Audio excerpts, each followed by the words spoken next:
ఇక్కడ మేము సందులో పడుతున్నాం చూడండి. మీరు అందరూ చూడండి, ఇక్కడ చందవ పడుతున్నాం. పెద్ద చందవ.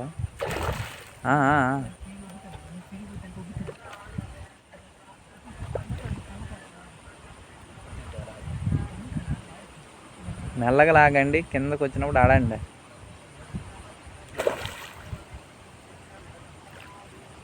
ఒగ్గు లూజ్ అయిపోయినప్పుడు టైట్ చేయడం మంచి పడిపోద్ది, తెగిపోద్ది.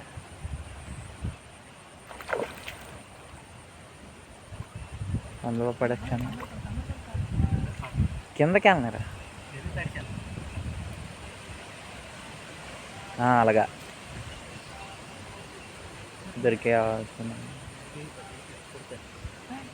ముళ్ళేట తాగదా.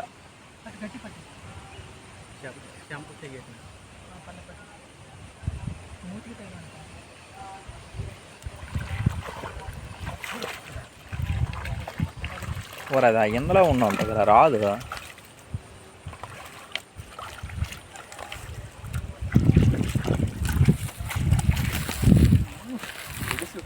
అమ్మ ఏం పెద్ద సందర్భం మాకు దొరికింది. ఈ చేపను చూస్తుంటే మాకు చాలా ఆనందంగా ఉంది. ఇది చాలా పెద్ద చేప, కిలోన్నర ఉంటుంది.